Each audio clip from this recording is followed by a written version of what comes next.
Salut tout le monde, voilà, c'est parti pour la première vidéo. Je vous avoue que j'ai vraiment beaucoup hésité de faire cette vidéo parce que voilà, je me sentais pas capable de le faire.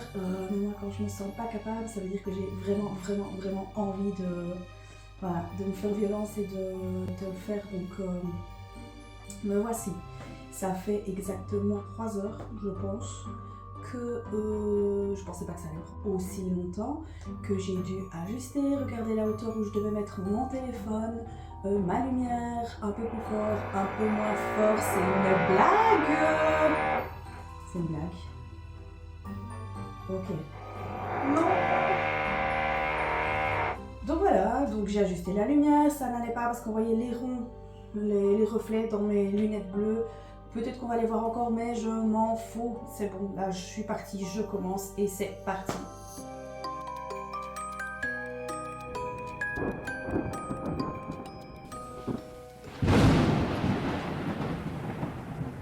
Merci pour tous vos commentaires, tous vos messages par rapport au petit post que j'avais mis sur mon compte Instagram Chalémicat.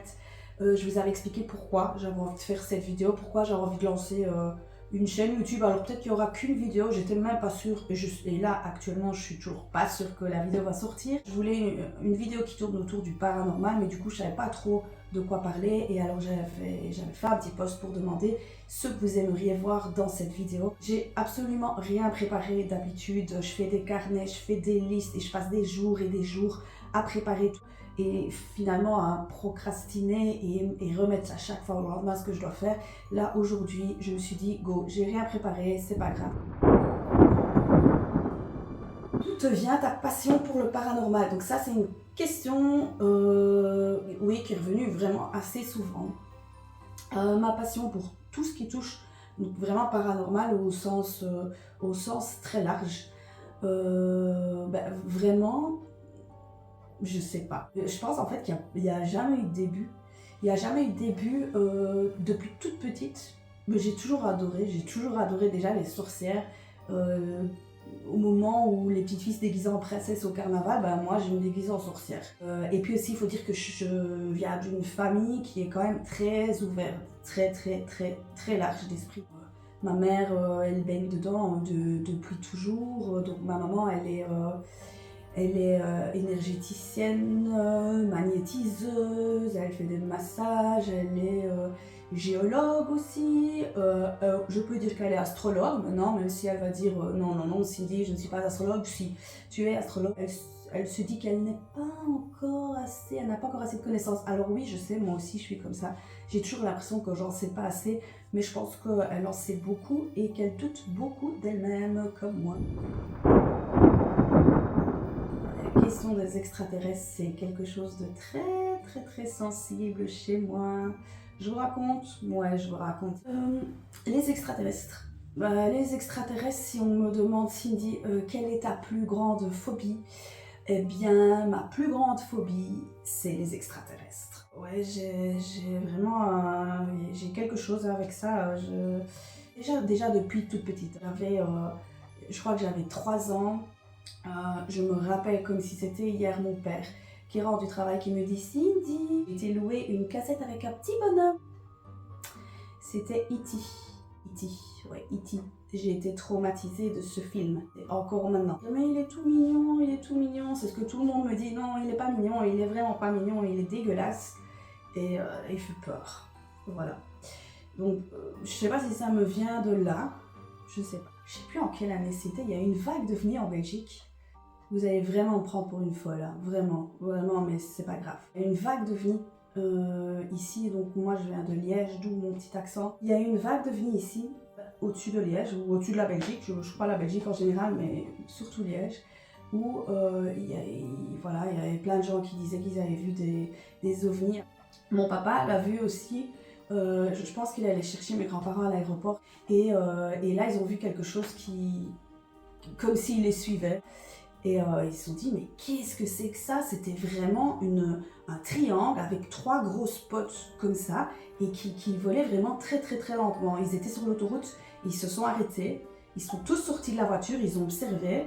Dommage qu'il n'y avait pas de téléphone à ce moment. Ils ont observé et puis c'est Ça a filé à toute vitesse. Donc même avec ça, mon père, il sait pas ce que c'est, parce que mon père, il est comme ça, Thomas, il croit que ce qu'il voit. Ben, il l'a vu, mais toujours là, maintenant, voilà, il sait pas ce que c'était, il peut pas affirmer que c'était des extraterrestres, mais moi, j'en suis sûre. Et je crois, c'est là que vous allez me prendre pour une folle, je suis certaine que j'ai eu un contact avec les extraterrestres. Oui, je suis certaine. J'ai sûrement refoulé. Quand j'étais petite, ben à ce moment-là, en fait, maintenant quand j'y pense, c'était vraiment pendant cette vague-là. Oh, j'ai peur.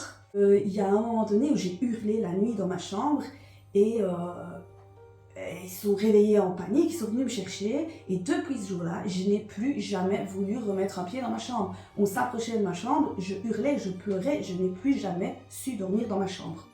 Donc cette nuit-là, je pense qu'il s'est passé quelque chose parce que en grandissant, j'ai commencé à faire des rêves et tous les soirs, c'était le même rêve. Horrible, j'ai encore cette sensation. Je suis sûre que rien qu'en parlant de ça ce soir, mais certaine, je rêve de ça. Vers 15-16 ans, ça arrivait vraiment très régulièrement. Je ne vais pas dire tous les soirs, mais 1 à 2 fois par semaine quand même. Je faisais toujours le même rêve. Et j'étais en train de dormir, donc je rêvais que je dormais. Et j'entendais ma maman qui appelle mon papa, qui dit viens voir, c'est quoi ce truc dans le ciel? Qu'est-ce que c'est que ça? Ok. C'est bon? Oui. Et donc là, ma maman m'appelait dans mon rêve et me disait Cindy, viens voir, qu'est-ce que c'est que ça? Et donc du coup, ça me réveille et je rêve que je me réveille. Et je sais pas bouger. Alors du coup, je me dis, est-ce que c'était des terreurs nocturnes aussi? Parce que, non pas des terreurs nocturnes, des paralysie du sommeil. Je pense pas, je pense que j'ai jamais fait ça, ça aussi ça me traumatise. Mais du coup, ça ressemblait un peu à ça parce que j'étais pas réveillée, j'étais vraiment dans mon rêve. J'entendais ma maman m'appeler Cindy, viens voir. Et j'étais paralysée. Déjà, j'avais peur parce que dans mon rêve, je savais que j'avais peur des extraterrestres, des ovnis. Et je savais pas bouger. J'ai essayé de crier, maman. Il n'y a aucun son qui sortait de ma bouche. Et puis, il y a une énorme lumière blanche qui m'entoure autour de moi. Et là, évidemment, des petits bonhommes.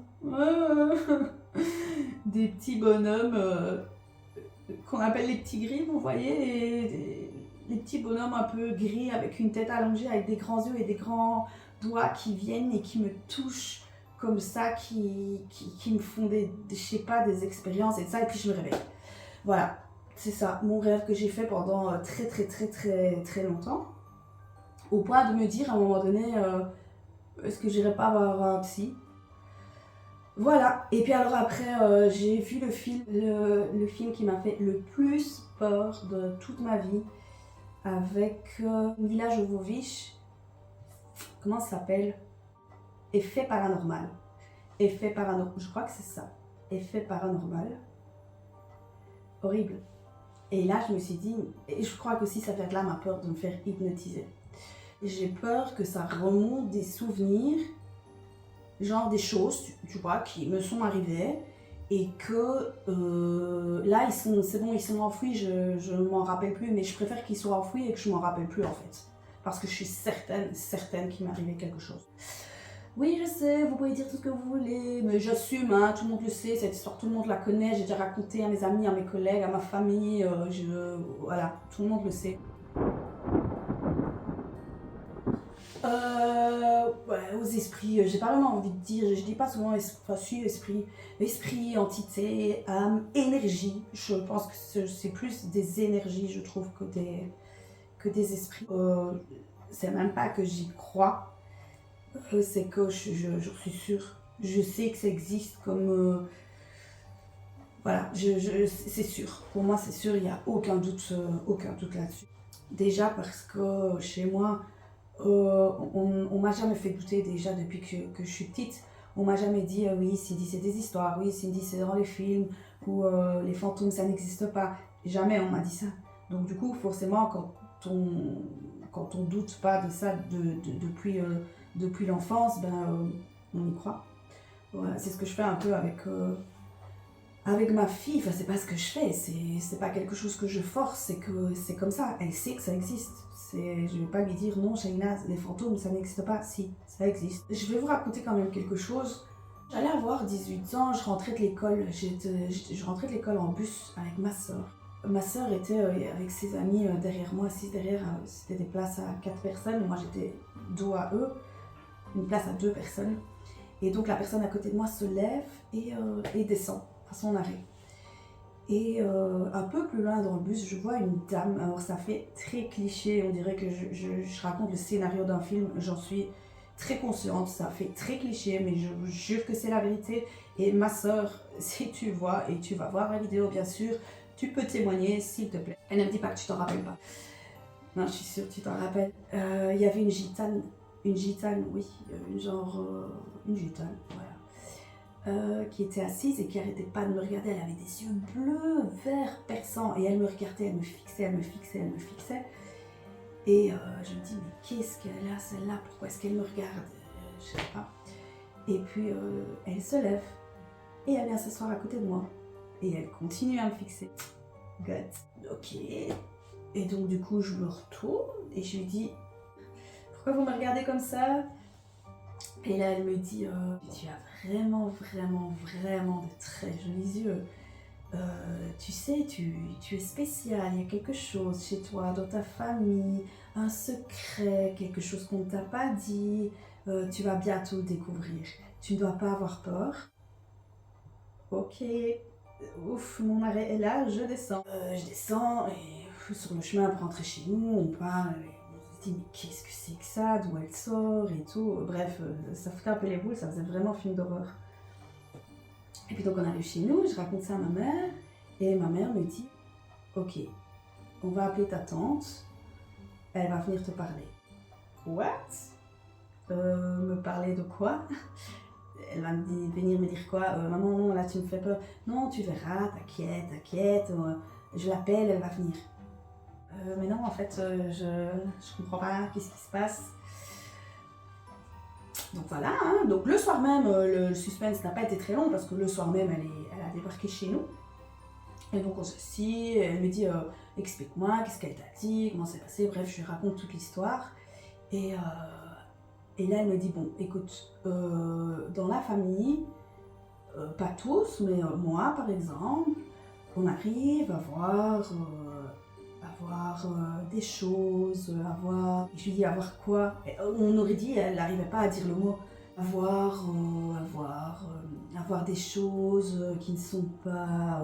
mais qui ne sont pas quoi? Mais vas-y, accouche, dis les choses, dis.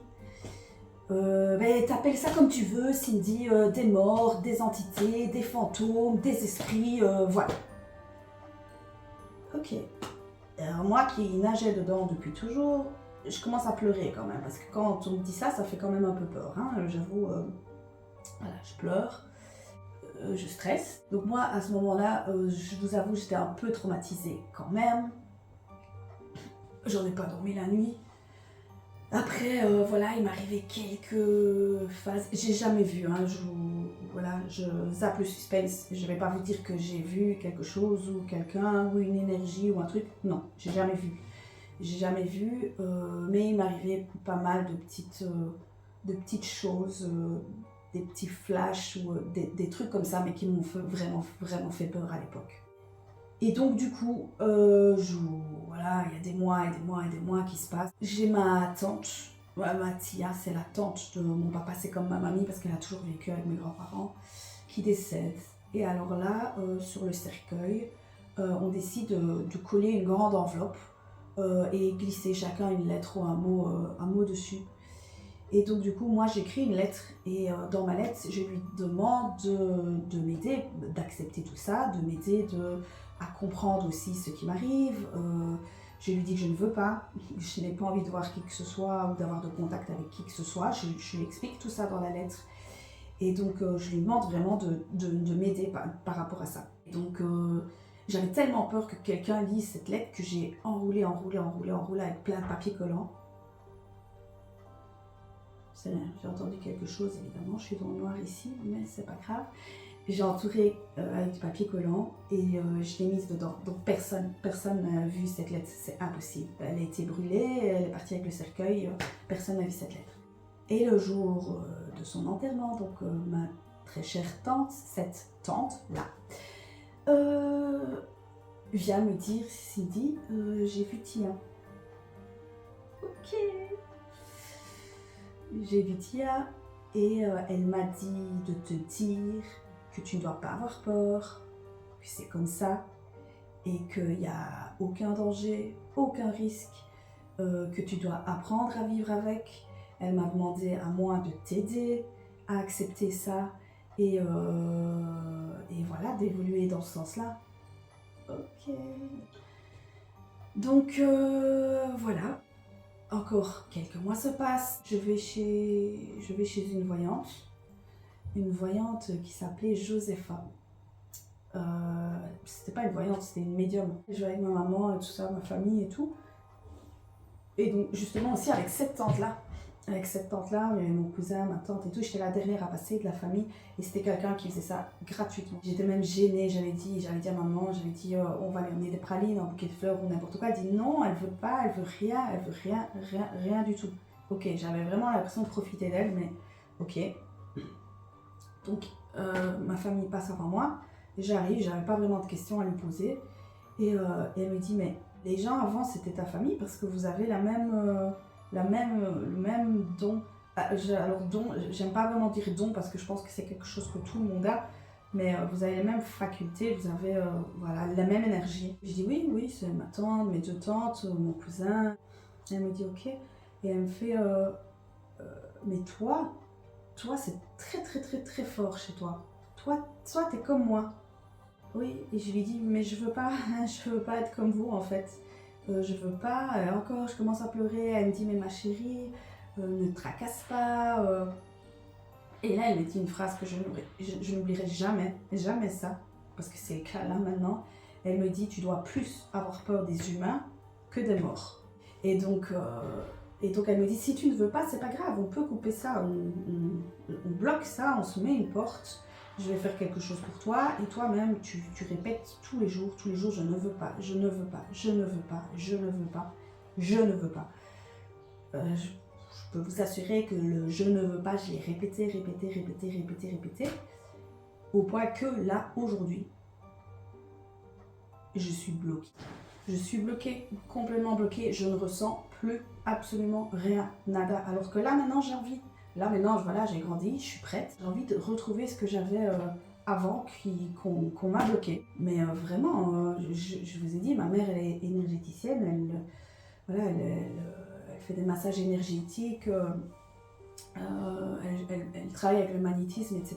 Et les gens vont chez elle et ils ressentent toute l'énergie qu'elle dégage, toute l'énergie qu'elle débloque, etc. J'ai mes amis, j'ai mes collègues qui vont, ils me disent, c'est incroyable. Moi, je sens rien. Je ne sens rien. Et elle me dit, tu sens là? Et par exemple, elle va poser sa main là, elle va me dire, tu sens? Non, je sens pas. Et alors, je dis oui, j'ai l'impression de sentir quelque chose, mais est-ce que c'est mon cerveau qui me dit, sens là? Donc c'est moi qui est en train de créer cette sensation-là. En fait, je suis vraiment aussi très terre à terre. Très terre à terre, tout en étant très perchée aussi. J'adore tout ce qui est paranormal, j'adore... Je pourrais parler de ça pendant des heures, mais genre, voilà, je vais entendre un bruit, je vais pas dire « Je pense qu'il y a quelqu'un avec nous ». Non, je vais entendre un bruit, je vais dire « Il y a du courant d'air, il y a un animal qui vient de passer dehors, il y a quelque chose ». Voilà, je vais pas chercher toujours des raisons paranormales. Je vais d'abord réfléchir, esprit cartésien, terre à terre. Bref, je me perds dans mes idées, je ne sais plus ce que je veux dire. Oui, voilà, j'aimerais bien retrouver ça. Mais je me dis que ça va revenir, hein. Je suis pas prête, voilà, ça reviendra un jour. As-tu déjà pratiqué le Ouija? Alors ça, j'ai été vraiment super étonnée. J'ai eu énormément de questions à propos de la Ouija, ou du Ouija, je sais pas comment on dit, la Ouija, je crois. La planche Ouija. J'ai eu énormément de questions par rapport à ça. Et je pense que ça vous fascine autant que ça me fascine moi. Alors non, j'ai jamais fait de Ouija. J'aimerais beaucoup. En fait, ce qui se passe, c'est que, comme je vous ai dit, je viens d'une famille assez ouverte à ce niveau-là. Je me rappellerai toujours que ma mère me disait ne jamais faire du Ouija, Cindy. Jamais. Jamais. Donc oui, je pense que il faut faire très attention à le faire. Ne le faites pas comme ça en vous disant je vais faire une planche et je vais... Parce que ça reste quand même quelque chose... Je pense, alors tout ce que je dis n'est pas à croire ou à suivre, c'est moi, c'est ma conviction. Je crois que c'est dangereux quand on ne sait pas comment on s'y prend et quand on prend ça aussi à la rigolade. Quand on n'y croit pas vraiment et qu'on veut faire ça pour s'amuser, je pense pas que ce soit un bon plan. Ouais, j'aimerais vraiment bien faire. Et je me suis toujours dit, je vais jamais faire ça déjà toute seule et je vais jamais faire ça non plus avec quelqu'un qui s'y connaît pas. Moi j'aimerais trop faire ça avec, d'ailleurs on ne sait jamais s'ils regardent cette petite vidéo, avec les Spirit Experience, Julie et Nico. Vraiment je pense que si je devais le faire un jour, j'aimerais le faire en tout cas avec des gens comme eux parce que eux ils s'y connaissent vraiment très bien. Et je sais qu'ils peuvent réagir au cas où il y a quelque chose qui se passe mal. Donc, si je le fais, c'est avec des gens vraiment expérimentés. Mais j'espère vraiment un jour que j'aurai l'occasion de le faire parce que j'ai vraiment envie de sentir cette sensation de goutte. Alors oui, d'abord, peut-être qu'il y a des gens, parce que je sais que des gens qui me suivent, il y en a qui s'y connaissent très bien, d'autres un peu moins et d'autres pas du tout. La Ouija, c'est quoi? La Ouija, c'est une planche en bois avec des lettres. A, B, C, D, E, F, G, des lettres et des chiffres aussi. Et alors, il y a d'un côté, vous avez le oui, d'un côté, vous avez le non et au revoir en dessous. Et alors là-dessus, vous avez une goutte avec comme une petite fenêtre ici au milieu. Et donc, vous mettez, chacun autour de la table doit vraiment déposer, pas appuyer, déposer ses doigts dessus. Et alors, la goutte va se mettre à bouger. Et alors, du coup, vous pouvez poser des questions et écrire les réponses. Donc on nous épelle les énergies qui sont là, nous épelle les mots ou les messages qu'ils ont envie de nous faire passer. J'essaierai de vous mettre dans la vidéo, si j'arrive à faire le montage, une petite photo d'un Ouija. Après voilà, j'ai vraiment très peur de le faire, mais je pense que tous les autres outils qu'ils utilisent pour avoir un contact avec les énergies, c'est parce que la Ouija a vraiment une réputation très mauvaise. Je crois qu'elle est souvent associée même au diable. Je pense que tous les autres outils qu'on utilise pour prendre contact avec ces énergies-là sont exactement pareils.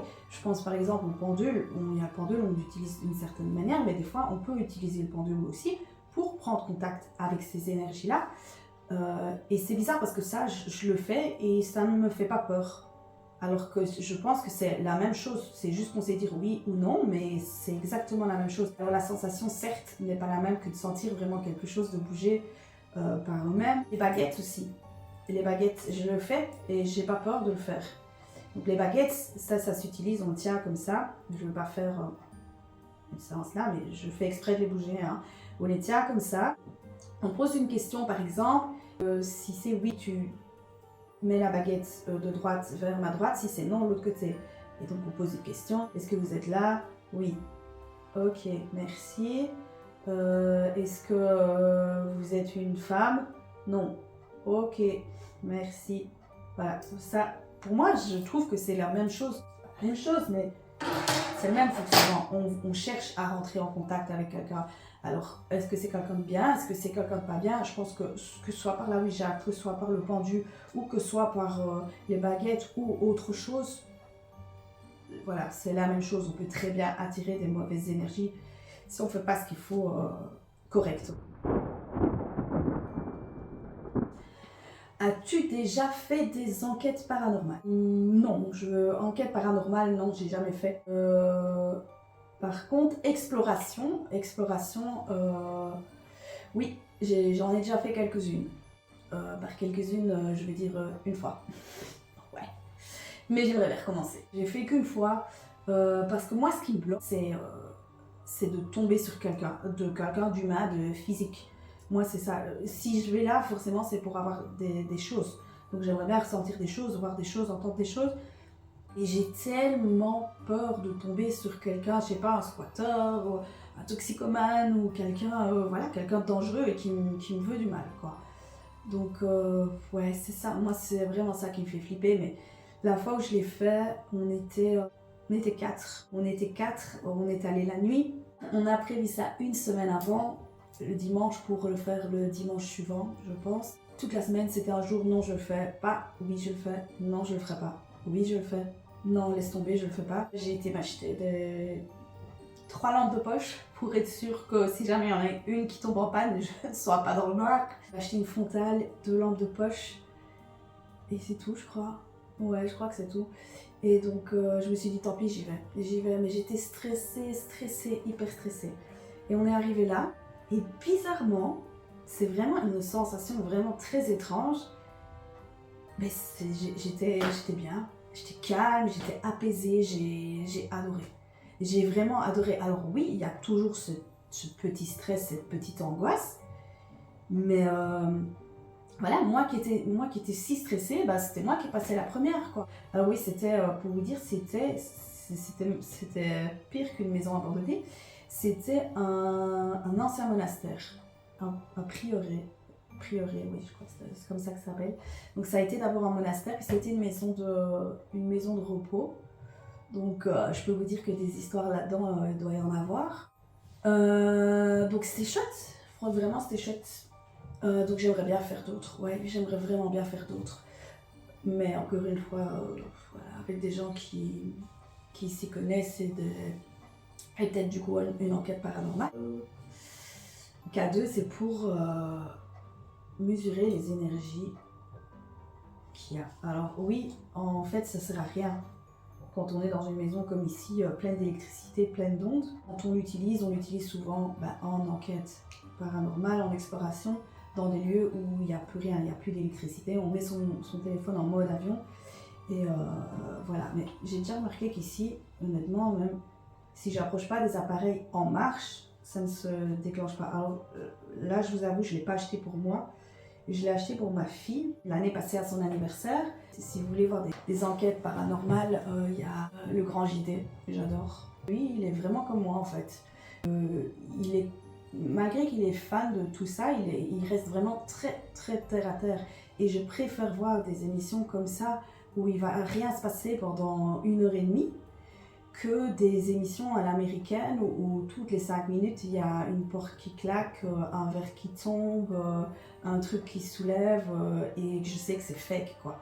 Alors, ça n'a aucun intérêt. Donc clairement, je préfère que pendant 1 heure et demie il se passe rien et au bout de 10 vidéos, là il se passe un petit truc, mais au moins quand il se passe un petit truc, t'es sûr que c'est vrai, quoi.